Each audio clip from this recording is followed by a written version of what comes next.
Pero guys, sa magandang hapon, meron na namang binaba ditong ventilator guys. So nakalagay is gas temp too high. So ito yung nakalagay dito sa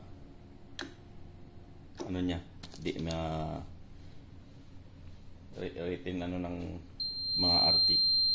Reklamo nila. So ito auto failure. Puro auto failure ang problema nito guys, mga gamit ko. So ito alam kong gas temp high, ito auto temp din to eh. So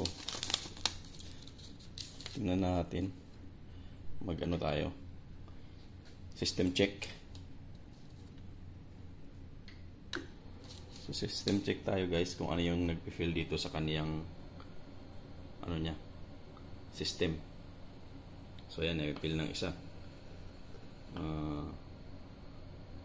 Auto flow sensor guys, test fail. So of course guys, pag nag-fail ka na dyan sa auto flow sensor, so magpi-fail ka na rin dun sa auto sensor test na yan. So yun ang issue nyan. So auto flow sensor guys, ito yung may problema tayo sa proportional valve, yung oxygen proportional valve. So magpapalit tayo. So kaya nang papalitan natin guys. Common issue yung mga ganito pag matagal na guys, pag mga machine nyo na more than 4 years na, 5 years, ayun o, fail din siya. So yun to yung mga issue ng mga ganitong ventilator guys. So pag niran mo yan, i-exit mo yan, tapos mag-ventilator ka pag kahit okay yung ano mo guys. Kunin ko nga ako. Itatry natin mag-ventilation kahit may auto fill siya. Ang ano niyan, ang ina-alarm niyan is auto. So start ventilation tayo guys. 21 auto natin for na. So ayan, ipay auto niya. So okay lang ipay auto. Kahit magpalit ako ng ipay auto, may error pa rin yan. So ipay auto na issue. So magpalit ako ng ipay auto. So meron akong bagong ipay auto. Ayan. So yun yung issue niyan. Ipay auto niya is hindi na sa calibre, hindi na sa ano. So pag in-increase ko yung ipay auto niya, gagawin kong 50. Ano yung lalabas niya, mariread niya. So ipay auto tulo. So yun yung kaso niya. So ngayon guys, sa mga ganitong palitan ng ipay auto, kung ano mangyayari. Stop muna natin. Standby.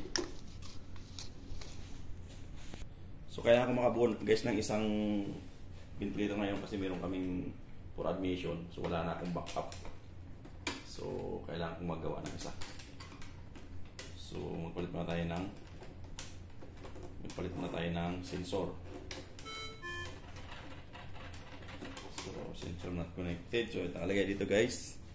Ito ay ayun, 2020, expired na 2020. So expired na siya. So meron akong bago 2025. So magpalit tayo. So ayan guys, meron siyang 2025 guys. So magpalit tayo. Tapos mag-calibrate tayo ulit.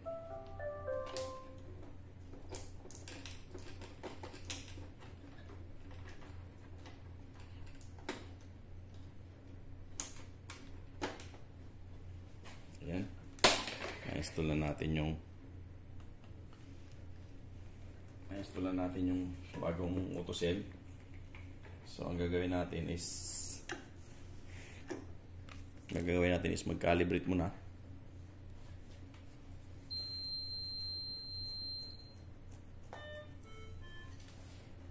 Tingnan muna natin guys sa previous check.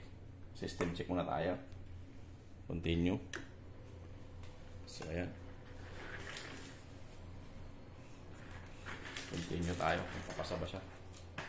Yan, fail pa rin siya guys. Mayroon pa rin siyang fail.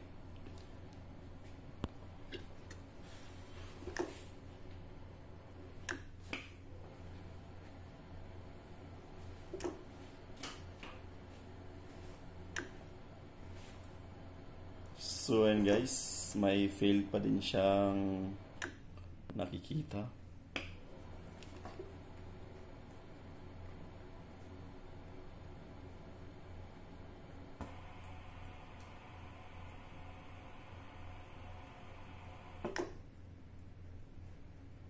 Ayan guys, fail siya. So ang gagawin natin is mag-calibrate tayo. Auto calibration muna tayo. Tayin lang natin matapos. So ayun, calibrating pa rin siya. So hintayin lang natin matapos yung calibration. Pero alam ko guys, kahit mag-finish yung auto calibration niya, pero fail pa din yung kanyang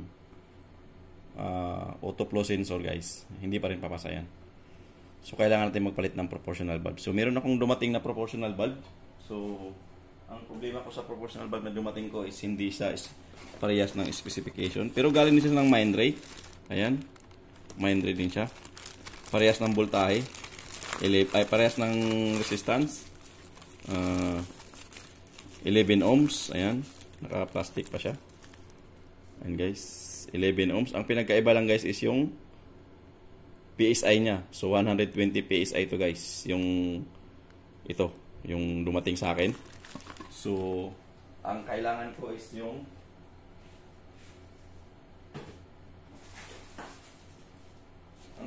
guys is yung ito 60 PSI lang. 60 PSI yan. Ito is 60 PSI. So ang dumating sa akin is yung 120 PSI. Pero titingnan ko guys kung gagana ba siya. Parehas lang naman siya ng mount. Yung ano niya, yung mounting niya. Ayan, parehas lang naman siya. Ayan, parehas lang. So, titingnan ko na lang kung uubra ba itong bagong pedala nila. So, ayan guys, tapos na yung ano niya. Tapos na yung calibration niya. Pero mag-aalarm pa rin yan, panigurado ako. Kasi yung auto flow sensor natin is yung failure.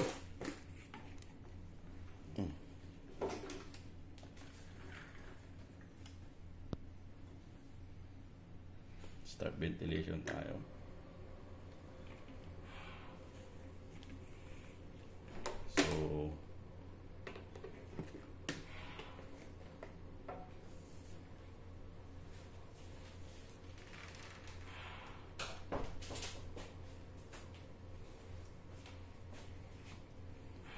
So ayun guys, yung ipay auto niya bumaba pa.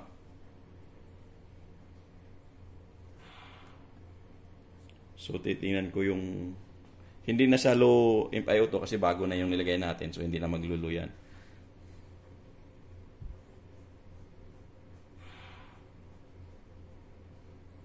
So titingnan na lang natin, taas natin yung ipay auto niya. Kung anong ina-alarm niya. Pag nilagay ako ng 100, palagay natin 90%. Yan, 90%. So nilagay ko 90%, tingnan natin kung ano yung i-display niya dito guys.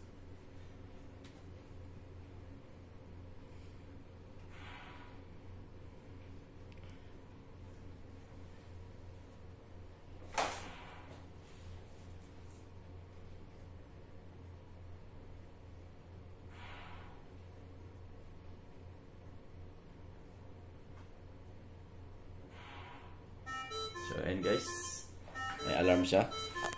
So ang alarm niya guys, laging ganyan, auto flow error. So, pag tinignan mo yung alarm niya is yung auto supply failure guys. Ayan. So yan yung laging problema niya. Pag yung machine mo is more than 4 years nang tumatakbo, so gumagana 24/7, so yan yung error niya, auto supply failure. So isa sa mga cause ng mga ganyan guys is yung proportional valve natin. So papalitan natin ng ayan. Ayan. Ayan yung ini-error niya guys. Ayan, auto supply failure. So bago na yung auto sensor natin, pero yun pa rin yung ina-alarm niya. So ngayon guys, magpapalit tayo ng flow sensor. Ay, proportional valve. So, patayin natin. Patay standby. So,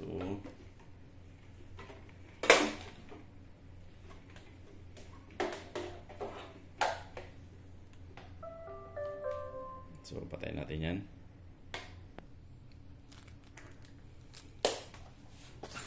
So, papalit tayo guys ng proportional valve.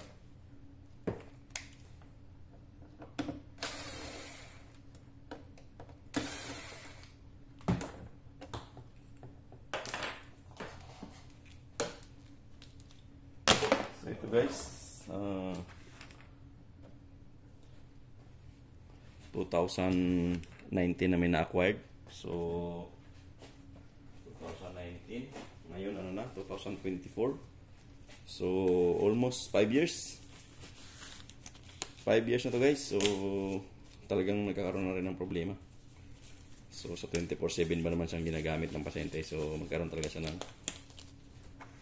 So, ito yung proportional valve na ipapalit natin guys. Ito. Itong bago. Ayan. Bagong-bago. Ang problema ko lang is 120 PSI. So, yung original niya guys is 60 PSI. So, titingnan ko lang siya kung uubra siya, kung gagana siya.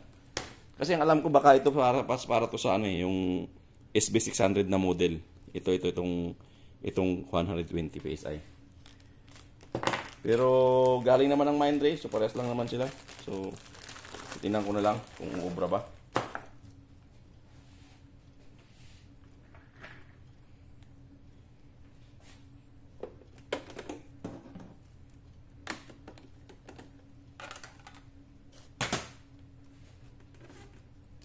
So ito may nandito pa yung mga plastic niya.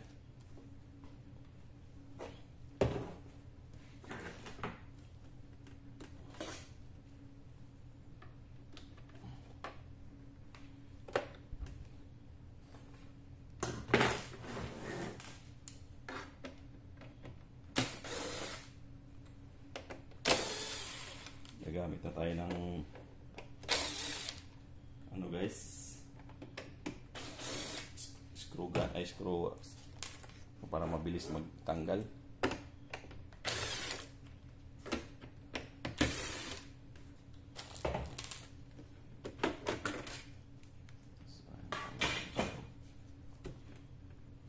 So ano ba?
So, pipicturean lang natin yung hose guys, connector para hindi tayo sa pagbalik.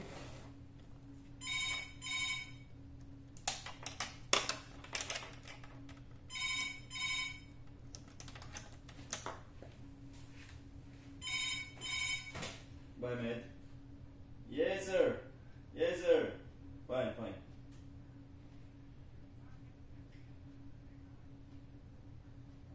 This is DMI. It's DMI. It's DMI splitter. We have already request mapping coming, sir. No, I already informed. I already follow up. I already CC you in the follow up, sir. Yeah. Yeah, not only ICUE, also there in the ICUE and ICUD also need this one. I will follow up again, sir. Okay, sir.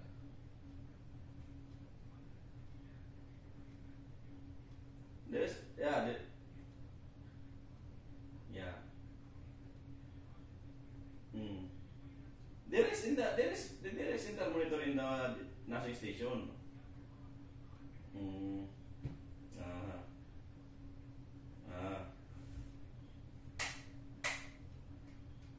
There.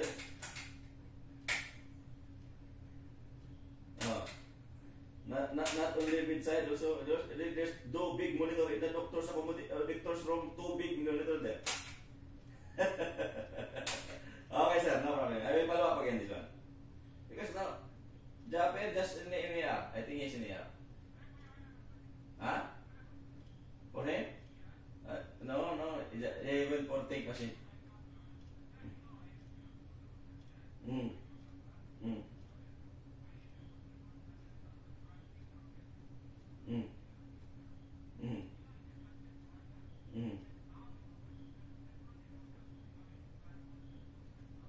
We will check. I will send Japan. I will send Japan. Okay, sir.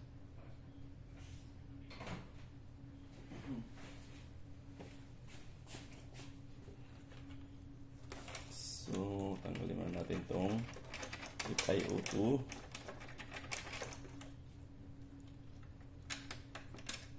Then, make it like this.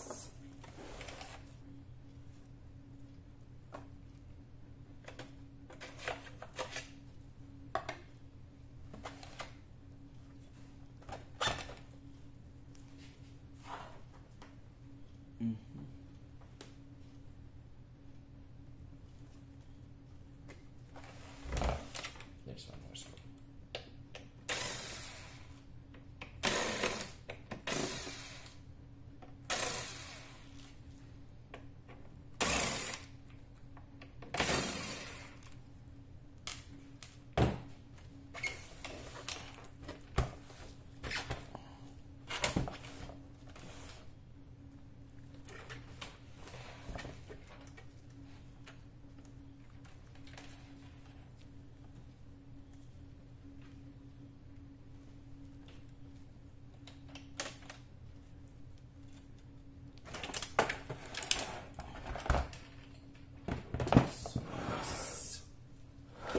So, ayun guys. So, ito lang yung papalitan natin. Ito. Ayun guys. Ito lang yung papalitan natin. So, ayan. Nakalagay is 60 PSI. So, magpapalit lang tayo.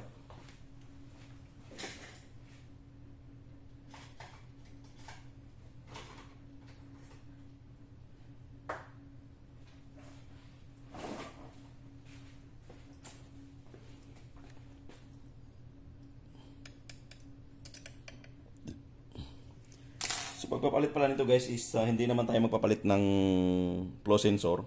So ito lang muna papalitan natin, tatanggalin natin. So ito lang yung tatanggalin natin kasi hindi naman tayo magpapalit ng flow sensor. So kung magpapalit tayo ng flow sensor din, ito tatanggalin natin buo ito. So ang papalitan ko lang is yung auto proportional valve. So, hihilain ko lang. Tanggalin mo lang itong mga to. Yung lock. Dalawa to, isang air at saka isang auto. So nakalagay naman dito, bulb. So ito. Yan. Itong bulb na to. So ito lang yung tatanggalin natin, guys. So careful lang tayo sa ating mga flex cable. Kasi lagi ko namang sinasabi yan sa inyo na ingatan lang, kasi nga lalo na to itong mga ganitong itong wire na to, ribbon wire to. Kailangan ingatan. Kasi minsan na ano yan, guys, nahihila. So tanggalin lang natin to. Yan. Ito lang yan, guys. So dito lang yan lumusot.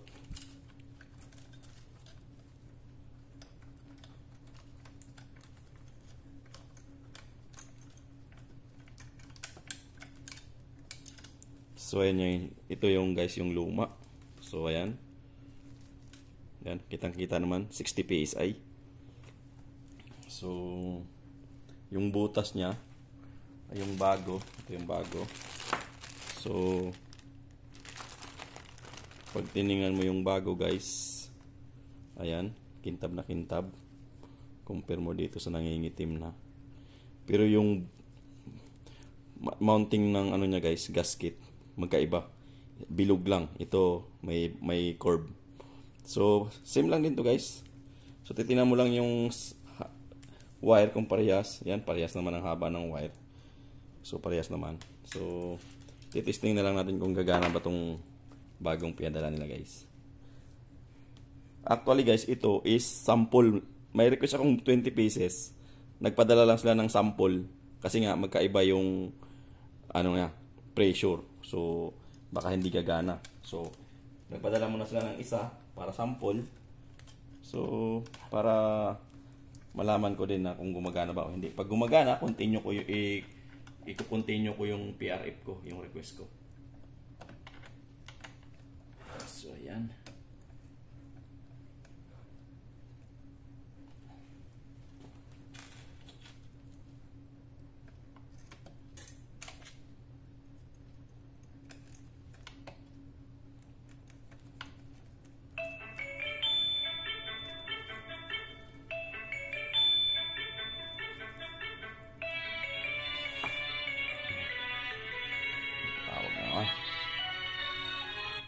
Hello? Yes? Yes? Huh? Sensor? What happened? Maybe not connected in the computer. What is the color of the light? Green, orange, red? Green. No, the module of this X-ray. Green light is came, meaning it's ready. Why is not the? But what? Why not working? Check with the computer. Check with your the computer, with your the doctor computer. This is the PAX, the side access problem.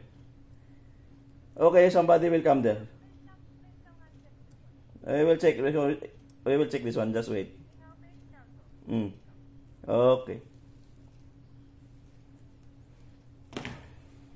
Matawag dental, guys. So gumagana yung side axis nila. So higpitan mo lang to. Ayan. So hand tight lang naman yan. So i-wall mount natin yung ulit yung wire.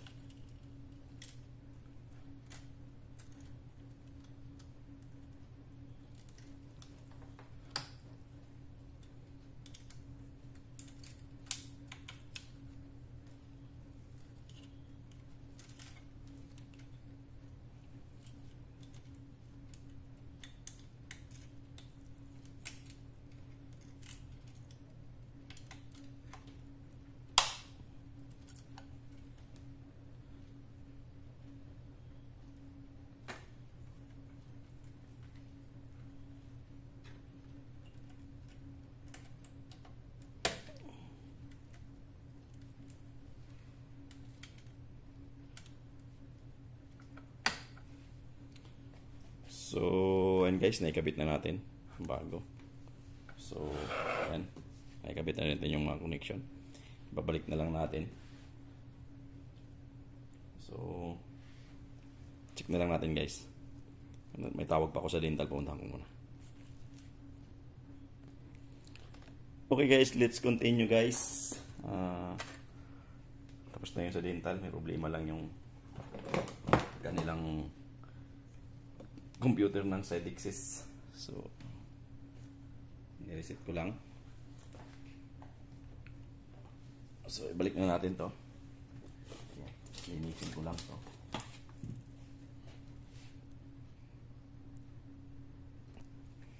So, ito guys, pwede natin paanda rin to guys kahit wala mo ng cover para hindi tayo magdodouble hindi tayo magdodouble ng bukas. So, papaanda rin natin guys ng nakahubad. So, hindi lang natin ikabit yung sa CO2. So, okay lang naman yun at saka yung sa SpO2.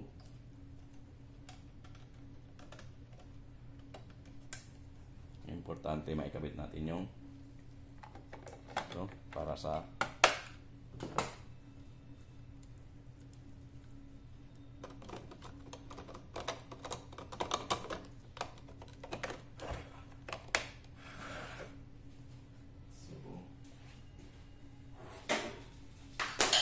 natin yung hose. So, papaganahin lang natin guys na nakahubad para tingnan natin, makita natin kung papasa na ba sa doon sa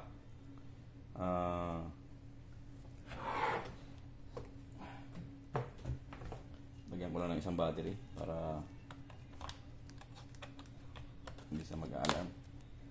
Mag-aalarm kasi pag walang battery kayo.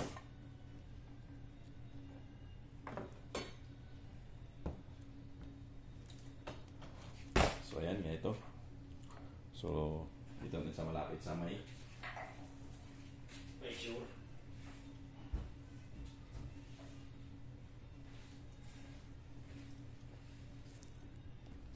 Papaganahin natin ng nakahubad muna. So lagayan ng ikabit ko lang yung monitor, tapos alila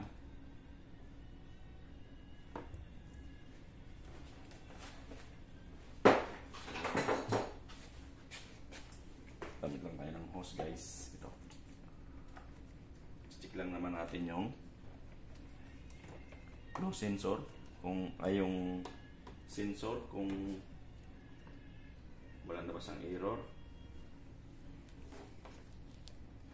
So ayan, so ikabit natin yung gas.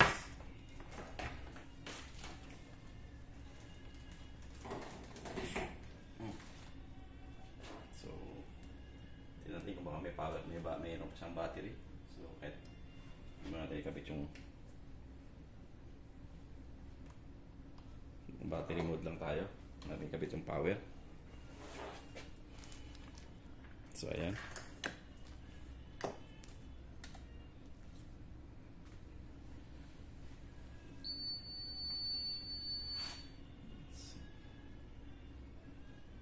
Para malaman natin guys kung wala na yung error ng flow sensor. So, continue tayo guys. Yun na yung bagong palit natin ng proportional valve. Dapat papasa na yung ano yan. O, ayan, pass na siya guys. Oh. Ayan, wala na siyang error na auto flow sensor test. So, okay. Gumagana pa din yung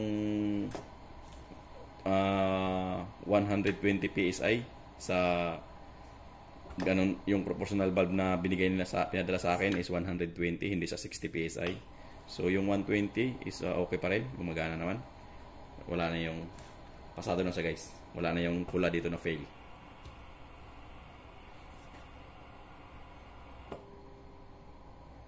So antayin natin matapos. So dito guys, pwede kang mag-previous check kahit hindi nakakabit dun sa casing nya. Kasi SPO2 lang naman yun at saka yung CO2 connection lang naman yung tinanggal natin. So pwede mo siyang iti-testing kahit nakahubad.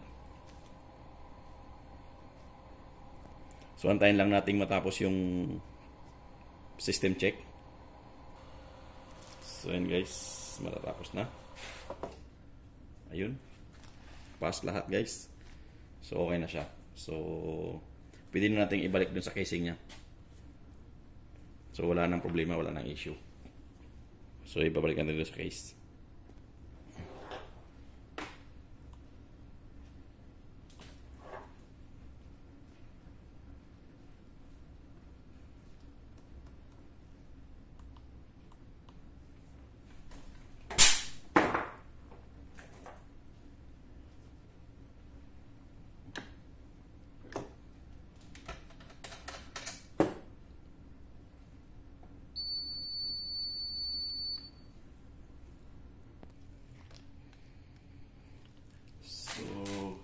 Ibalik natin guys. So ibig sabihin walang issue yung proportional valve na mataas ang PSI. Okay siya.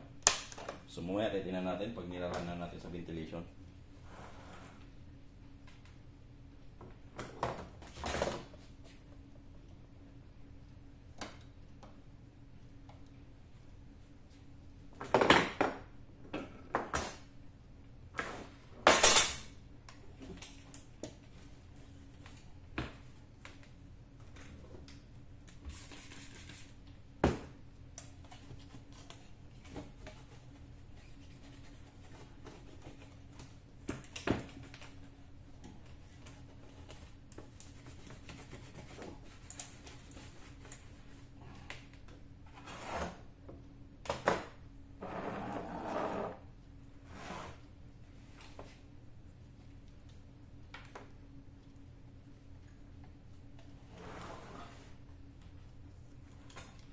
So napakabilis lang guys magpalit ng proportional valve. So wala kang ibang tatanggalin kundi yung valve lang.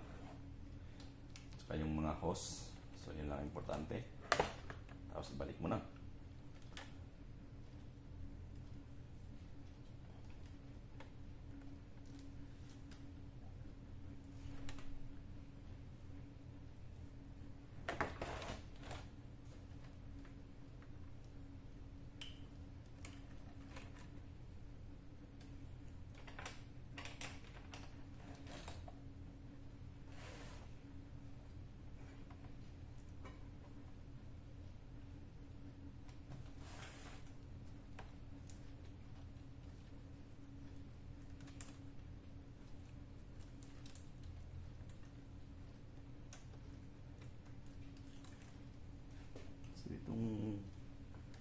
Sumasabit tong sumasabit yung flexible yung cable guys. So importante iayos mo natin guys. Ayan guys, so ito napaka-importante itong iayos kasi sumasabit yan, mapuputol yan guys pag hindi natin iayos ng maigi. Yan dapat nakaganyan yan guys, nakalak yan dapat yan dyan para hindi siya sumasabit doon. Mapuputol kasi yan guys pag sumabit. So ingatan lang.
So connected na lahat. So yung alarm,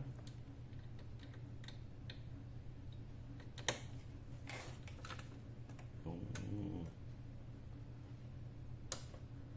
SPO2,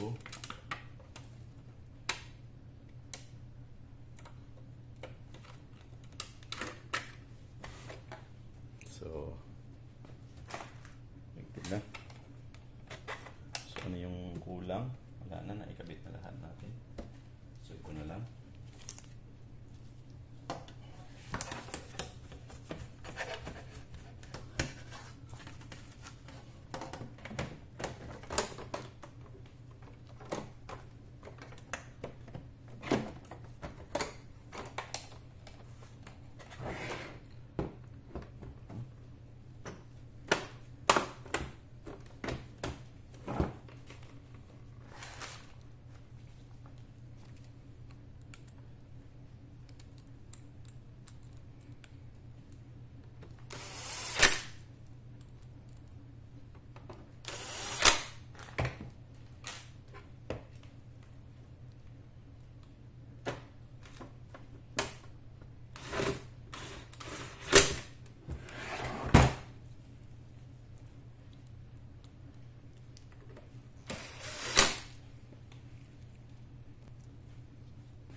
So lately lang, 2023 lang guys, pinalitan ng baterya. So ayan.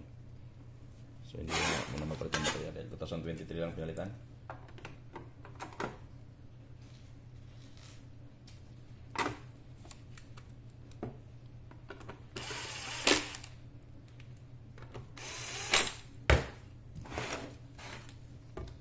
So isa lang yung baterya nito guys. So kahit isang baterya yan, umaabot na ng 2 hours yan ang ano niya, 120 minutes yan guys, tumatagal during running hours, running time na. So walang problema. So ayan, tapos na guys.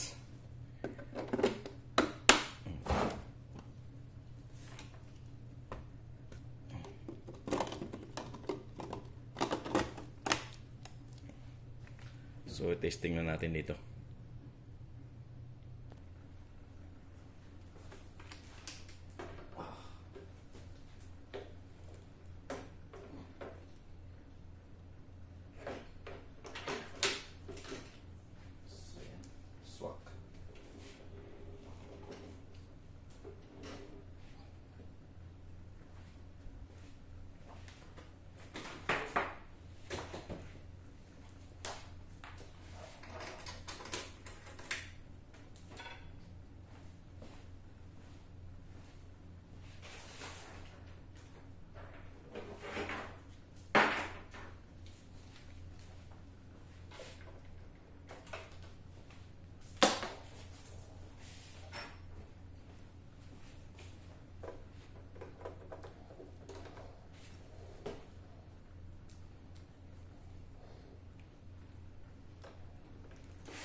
Ayun guys, tapos na.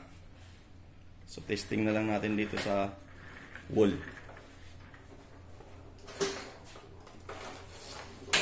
So final test na lang natin guys bago natin ibigay sa user.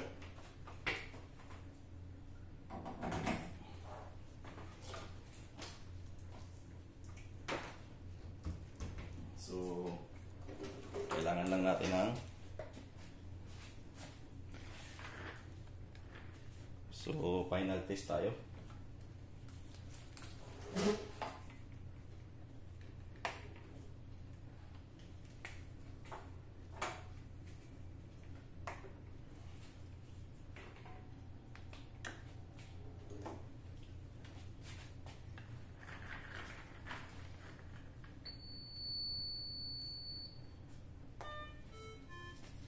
So, marami pa akong papalitan guys ng mga bulb. So, hintayin ko lang yung delivery kasi i-inform ko pa yung company na suitable naman, okay naman yung pinadala nilang sample. So, i-inform ko na lang sila na i-purchase na. So, titingnan na lang natin kung papasa na ba siya. Ayan. Green na, wala na siyang problema.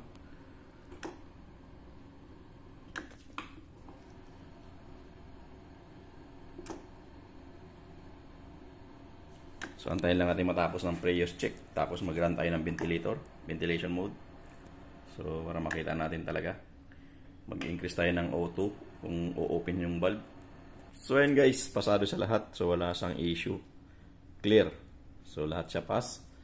So, exit na tayo dyan. So, try natin mag-ventilator guys.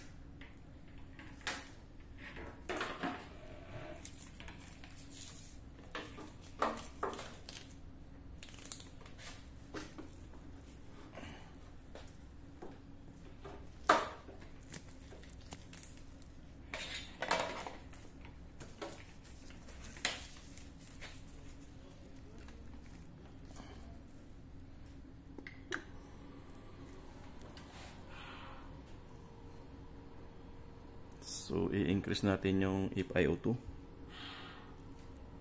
FiO2 is 100. So, bumababa pa siya.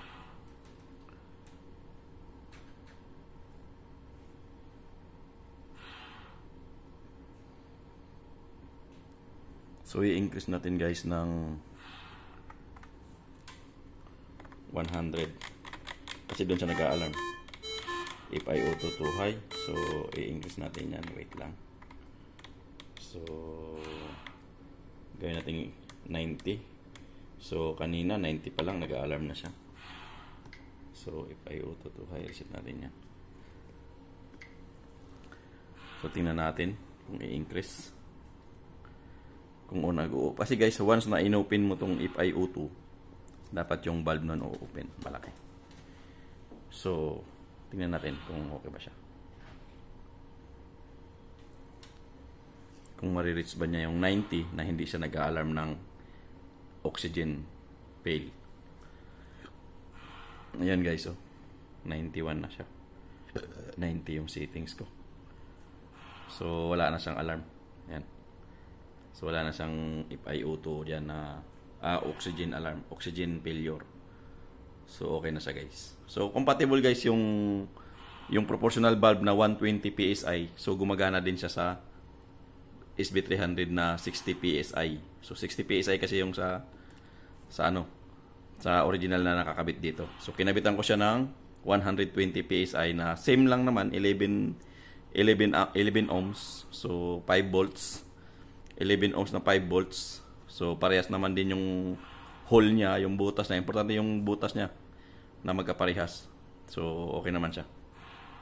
So yan na guys. So wala na siyang error.